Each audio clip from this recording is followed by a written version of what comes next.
Before he was a marble monument, a face on a $5 bill, or a name synonymous with freedom, Abraham Lincoln was an awkward, long-limbed man with a face he himself described, with a melancholic honesty, as homely.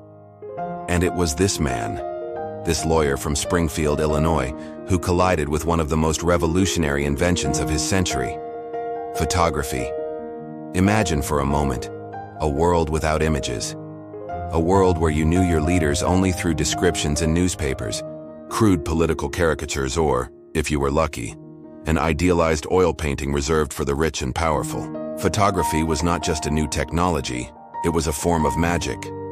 A dark box that promised to steal an instant from time and fix it forever onto a silver-coated copper plate dot. It is in this context that the famous and enigmatic quote from his secretary John George Nicolay echoes with immense depth. "There are many photographs of Lincoln. There is no portrait of him." This is not a simple observation. It is the prologue to our story. It suggests that while we can see the man in countless moments, the totality of his soul, the complexity of his being, was something that not even light could fully capture. Photography gave us the physical Lincoln, the Lincoln frozen in time, but the portrait, the essence, the spirit, remained perhaps forever elusive. Our journey begins in 1846. Lincoln, newly elected to the House of Representatives, is a rising politician but still a provincial figure. He enters the studio of Nicholas H. Shepard, a place that smelled of strange chemicals and was filled with a tense silence. The Daguerreotype, the process of the era, was a ritual. There were no forced smiles or casual poses. The subject had to remain motionless for a time that would feel like an eternity to us, accustomed as we are to the instant click of our smartphones. The result is the earliest image we have of him: a young man with a serious, almost startled gaze, unruly hair, and a prominent lower lip. He is not the wise Father Abraham of legend. He is an ambitious lawyer, perhaps a bit insecure, looking toward a future that not even he could foresee. This first photograph is not an act of personal branding, as a politician today might post a carefully constructed selfie on Instagram. It is a document. It is the raw, unfiltered proof of his existence, a ghost of silver and mercury that tells us, "I was here. This is what I looked like." Let's move forward to 1854. Photography is still a novelty, a curiosity. After a dinner, with important figures in Chicago, Lincoln is taken to an itinerant gallery. The spontaneity of the moment is almost modern. Think of friends leaving a restaurant today and deciding to take a group photo to commemorate the evening. For Lincoln, it was something similar. He poses for the photographer Johann von Schneidau at the request of an influential newspaper editor. The resulting image shows a slightly older man, his face already beginning to deepen with the lines of worry. He still doesn't look comfortable. He is there, participating in a social activity, but his eyes carry a distance, an introspection that would become his trademark. He is not posing for posterity. He is posing for a friend, and in that simple act, he reveals a vulnerability that statues could never convey. The crucial moment in his perception of his own image perhaps comes in 1857, in the studio of Alexander Hessler. Here, the anecdotes surrounding the session are more revealing than the photograph itself. Lincoln, upon learning that local lawyers wanted copies of his portrait, reportedly said he did not know why the boys wanted such a homely face. This self-deprecation was not false modesty, it was a genuine part of his identity. He was the tall, strange man, the storyteller from the countryside who felt a bit out of place in elegant parlors. The most fascinating story, however, is that of his hair. The photographer, as any professional would do today when preparing a CEO for a corporate photo, tried to smooth down Lincoln's unruly hair. Lincoln disliked it. Before sitting, he ran his fingers through it, deliberately messing it up. This small act of rebellion is immensely significant. In an era of Victorian formality, Lincoln was, perhaps unconsciously, declaring his authenticity. "This is who I am," the gesture seemed to say. Not the polished, neat version you want, but the real man. It is the 19th century equivalent of a politician insisting on being photographed with a slightly wrinkled shirt to appear more like one of the people. He was, without knowing it, creating a personal brand based on the rawness of truth. These early images show not a master of media, but a man learning, reluctantly and awkwardly, to navigate a world where his face, for the first time in human history, could be replicated and distributed to masses of strangers. Lincoln quote-s transition. From a reluctant photographic subject to a conscious participant in the creation of his own image, accelerates dramatically in 1858. This is the year of the legendary debates with Stephen Douglas, a titanic battle for the soul of a fragmenting nation. Politics was no longer a purely local affair, discussed in small-town squares. With the expansion of railroads and the telegraph, news traveled faster. And as photography became more accessible through processes like the ambrotype and the tintype, a candidate's face could reach a village even before his voice did. Lincoln, with his sharp intellect, began to understand this new battlefield. In the studio of Roderick M. Cole in Peoria, the familiar self-deprecation resurfaces. When invited to pose, Lincoln quipped, "I cannot see why all you artists want a likeness of me unless it is because I am the homeliest man in the state of Illinois." Yet, something had changed. Behind the joke, there is an acceptance. He is no longer just being taken to be photographed. He is an active participant. He liked this image so much that he began to sign copies for admirers. Think of this in today's context. It's the equivalent of a celebrity autographing an 8x10 photo, or a politician whose campaign image becomes a viral meme shared by thousands of supporters. Lincoln was transforming his face, the one he considered homely, into a symbol. He gave a copy to his stepmother, a gesture of filial affection that also served to solidify his image as a family man. His face began to appear on campaign ribbons, small silk avatars people wore to show their loyalty.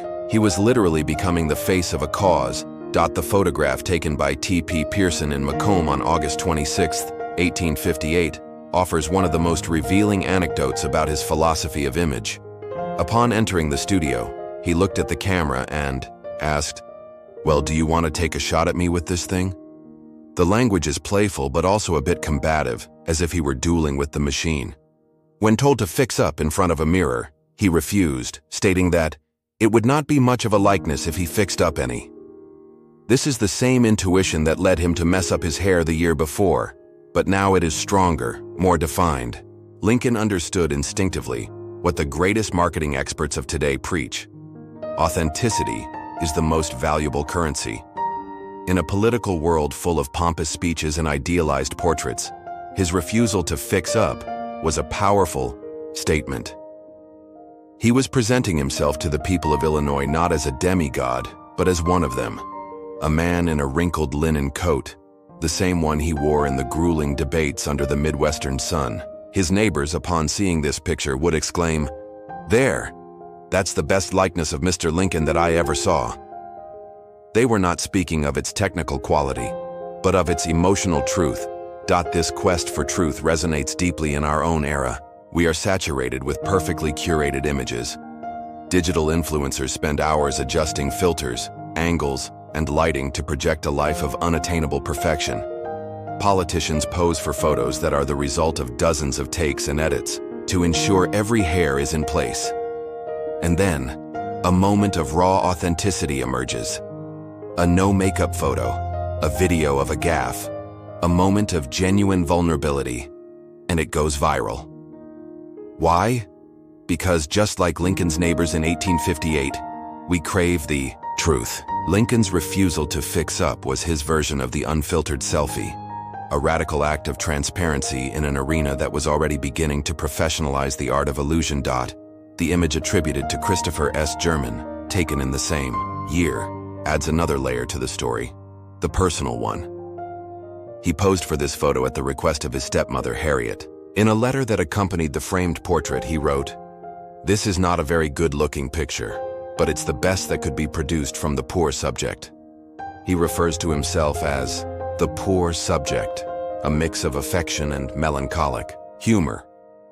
But the fact that he took the time to pose specifically for her, in the midst of a brutal campaign, humanizes him in a way no political speech could. He was not just the giant of Illinois debating Douglas. He was Uncle Abe, a son wanting to please his mother.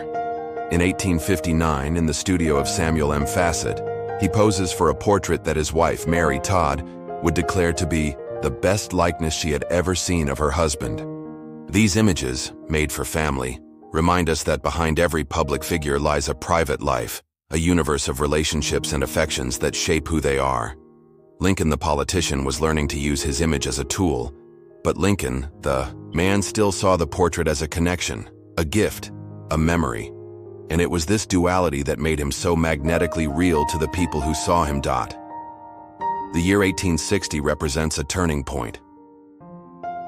Lincoln, the country lawyer, the sharp debater, was about to launch himself onto the national stage, and it was in a New York photo studio that the man and the myth finally merged, in an act of visual alchemy that would change the course of American history. The date was February 27, 1860. Lincoln was in the city to deliver a speech at Cooper Union, a crucial opportunity to present himself to the intellectual and political elite of the East, who viewed him with skepticism as a backwoodsman from the West. Before the speech, he went to the studio of Matthew Brady, already a legend in photography. What happened in that studio was more than a simple photo shoot. It was the construction of a persona. Brady was not just a technician, he was a stage director, an image maker. He saw Lincoln's ill-fitting suit, his slumped shoulders, his crooked collar. With the precision of a sculptor, he adjusted Lincoln's collar upward, hiding his long neck and giving him a more dignified and robust appearance. He positioned Lincoln with his hand on a stack of books, suggesting erudition and intellectual weight. The lighting was carefully arranged to accentuate his broad forehead and soften the harshness of his features. The result was transformative. The Lincoln who emerged from that photographic plate was not the homeliest man in Illinois. He was a statesman, sober, intelligent, with a depth in his eyes that seemed to contain the wisdom of the ages. That night, Lincoln delivered a masterful speech at Cooper Union, captivating the audience with his flawless logic and moral force. But the speech and the photograph became inseparable. Newspapers like Harper's Weekly did not just transcribe his words, they published a woodcut engraving based on Brady's photo. For the first time, thousands of Americans could read his words, while looking at his face, a face that now seemed to belong to a president. The photograph went viral in the format of the era, the carte de visite, small cards with the image, which were collected and traded like baseball cards. Brady's image was everywhere. Later, Lincoln would give credit to these two events, declaring, "Brady and the Cooper Institute made me president." This is one of the most insightful statements ever made by a politician about the power of media. He understood that politics is not just about ideas, it's about perception. It's about the story you tell, and that story is told in words as well as in images. Think of modern politics. The Hope poster of Barack Obama by Shepard Fairey was not just a poster, it was the crystallization of a movement. The image of a politician rolling up his sleeves or eating a hot dog at a local diner is an act of political theater as calculated as Brady's positioning of Lincoln. Brady's session was, in essence, the birth of political image management in America. And as with all good image management, there was an element of retouching. Later versions of the engraving further smoothed the lines on his face and even corrected his left eye, which had a slight tendency to wander. It was the 19th century Photoshop, a subtle reminder that even the images we consider authentic are often carefully crafted constructions. The following months were a whirlwind of photographic activity. In Decatur, in May 1860, a local photographer, Edward A. Barnwell, wanted to take a picture of the biggest man at the state Republican convention. The next day, Lincoln was hailed as the Rail Splitter, a nickname that connected him to hard work and the American frontier. The image and the nickname reinforced each other, creating the picture of a strong, honest man of the people. In June, he posed again for Alexander Hessler. This time, he was no longer reluctant. He was in control. Upon seeing one of the portraits, a noble and pensive profile, he remarked, "That looks better and expresses me better than any I have ever seen. If it pleases the people, I am satisfied." The final phrase is key. If it pleases the people. He was no longer judging the photo by its personal likeness, but by its public impact. He had internalized the lesson that his face no longer belonged just to him. It belonged to the campaign, to the cause, to the nation. His face had become an instrument of power, and he, the man who once shied away from the camera, was now a master of its use. With the election of 1860, Lincoln's photography enters a new and somber phase. The images are no longer about building a candidate. They become the chronicle of the burden of the presidency in a time of existential crisis. The last beardless photo of Lincoln was taken in August 1860. Shortly after, he would receive the famous letter from an 11-year-old girl, Grace Bedell, who suggested he grow a beard, as his face was very thin and a beard would make him look more presidential. He replied to the letter and, indeed, grew a beard. When he first appeared in public with the beard in February 1861, the transformation was shocking. The beard did more than just change his appearance. It aged him, gave him a patriarchal gravity. The shrewd lawyer from the countryside disappeared, and in his place emerged a biblical figure, an Old Testament prophet.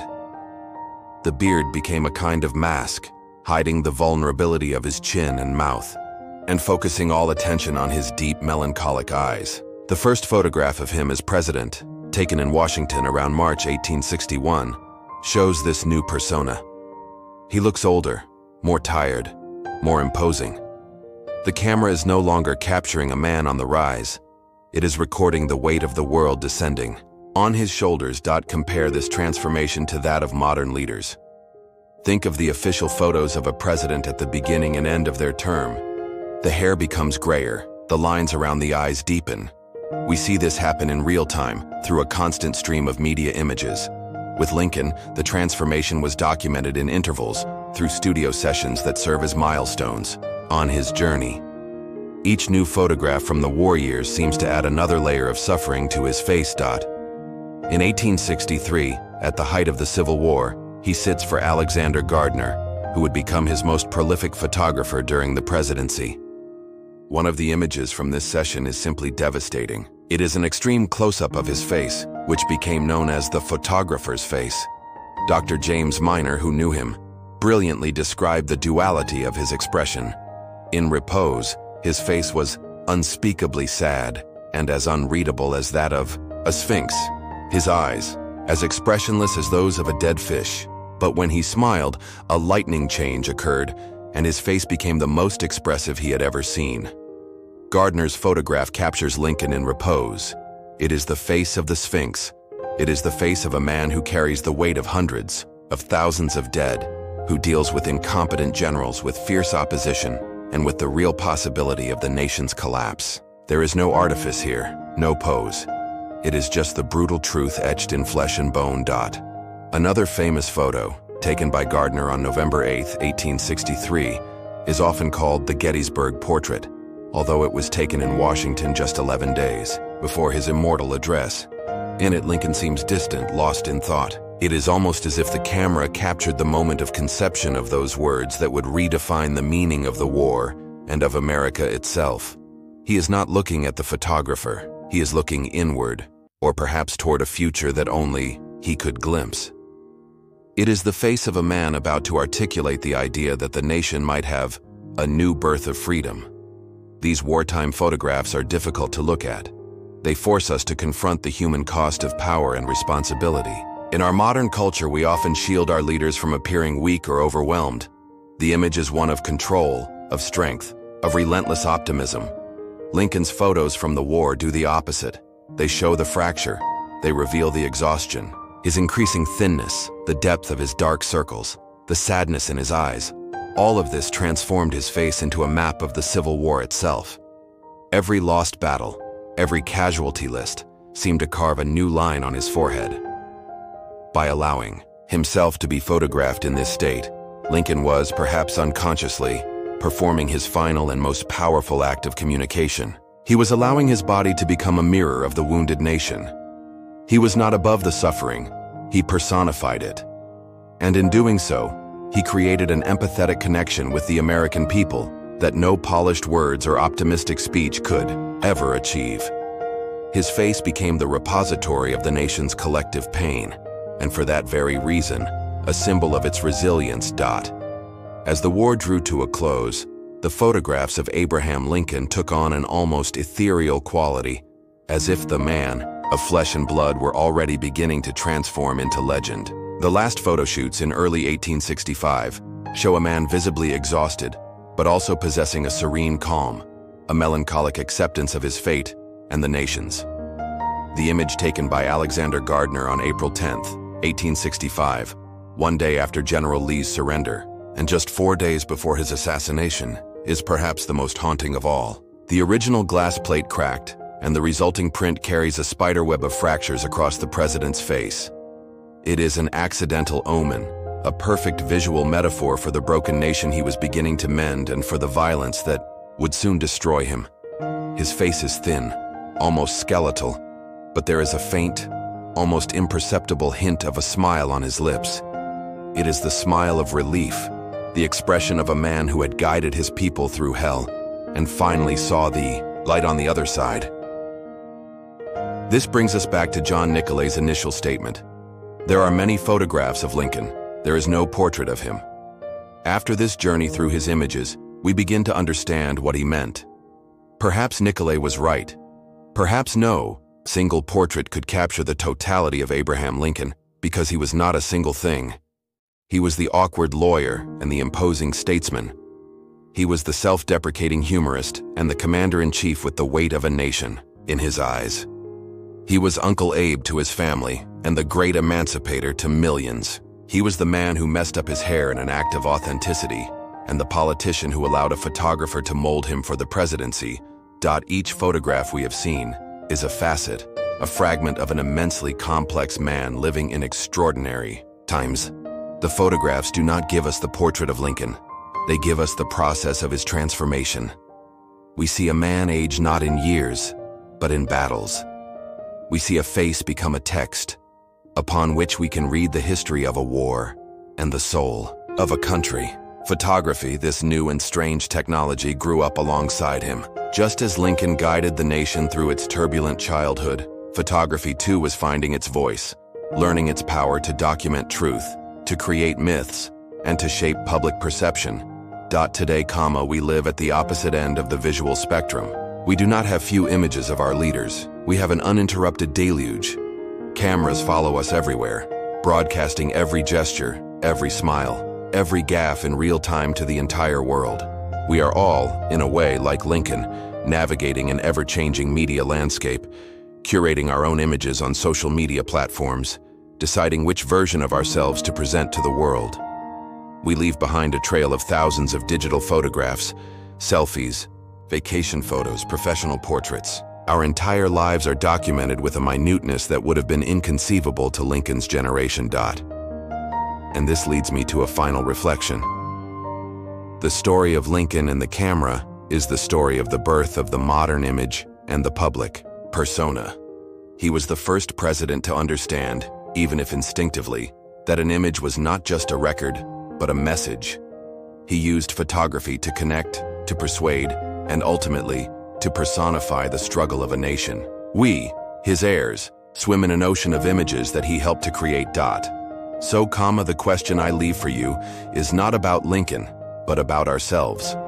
Faced with the legacy of this man, whose face became one of the most recognizable in human history, and considering the avalanche of images we create and consume every day, I ask you, with thousands of photos documenting every moment of our lives, are we, in fact, creating a truer portrait of who we are, or are we simply becoming more skilled at hiding our true essence behind countless digital masks? If you share this fascination for history as seen through the camera's lens, and wish to journey with us as we uncover more rare and antique photographs, revealing the human stories behind them, then I invite you to subscribe to our channel. Join our community of explorers of the past. Click the subscribe button and turn on notifications so you never miss the next chapter in our visual history.